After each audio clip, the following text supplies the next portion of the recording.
Welcome to Yellowstone National Park, home to North America's largest supervolcano. That's right, Yellowstone National Park, it sits on top of the largest supervolcano in North America. It's also the world's first national park. Yellowstone is unique as it has a lot of unusual geological features such as fossil forests, eroded basalt lava flows, volcanic glass, waterfalls, rugged mountains. It has mammoth hot springs, and it even has its own Grand Canyon of Yellowstone. The Grand Canyon of Yellowstone is awesome. It's 200 miles long, 1,000 feet deep, and 1,500 to 4,000 feet wide. In the bottom of the Grand Canyon, it flows the Yellowstone River.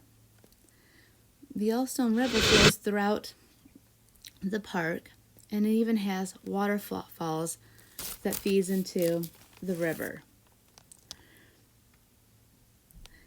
This is the Yellowstone River, another view of it, and you can look throughout Yellowstone. It's just a beautiful place. It has the mountains in the background. There's so much wildlife here as well.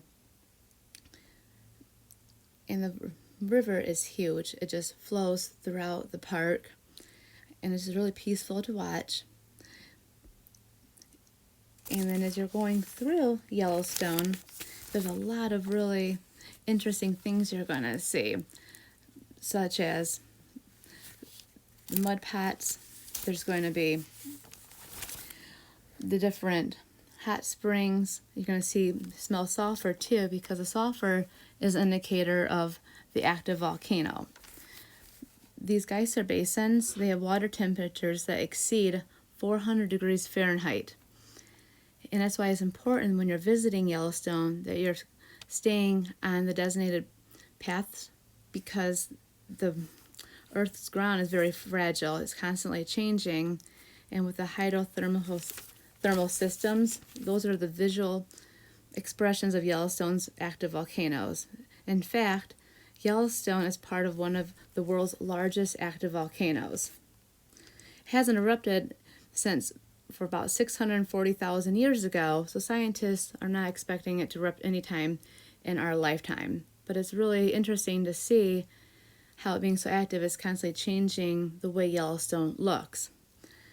And these are just different pictures of the hydrothermal systems throughout Yellowstone. You've got mud pots that are changing, and they are very hot. You don't want to fall in there. People have gotten burned and even die by going into these mud pots. They don't look that hot, but they are hot, and they smell too, because you can smell all the sulfur. And this is Morning Glory, which is my favorite part. Morning Glory is going to be the last thermal pool at the north end of the Upper Geyser Basin. It's about a 3-mile walk round trip from Old Faithful. It's definitely worth the trip. It's the very last one. A lot of people don't actually make it down there because it is a very long walk. It's not supposed to have the gold colors around the outer part of the pool, but because people have thrown in different garbage and coins, that's what's changed the color of it, and it's actually polluted this hydrothermal pool. But it's beautiful, and I absolutely love Morning Glory. That's why I came to Yellowstone, was to see this particular pool. And it even tells you right here why Morning Glory is losing its brilliant color is because people have tossed different objects into it. And then Yellowstone National Park is also home to over 200 different species of animals. You'll see a lot of bison just walking down the road. It's caused traffic jams as well. They're all over, so you have to be careful when you're visiting Yellowstone. Watch out for the wildlife, because that's their home. You're just a visitor. But they're everywhere. You just gotta be safe and smart. Stay away from the animals, because you can get tickets if you're bothering the wildlife, which is important because this is their home, that's their habitat.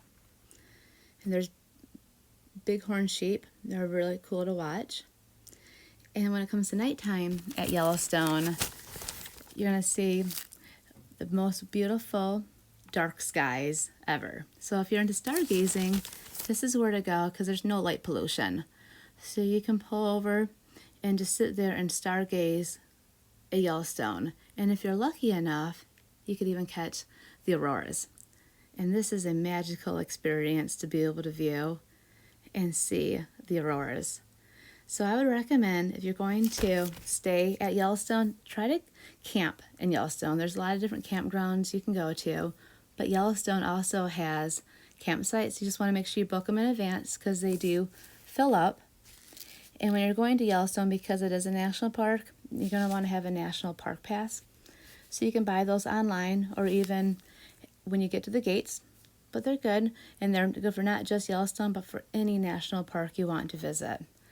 But this concludes Yellowstone National Park, which is an incredible park.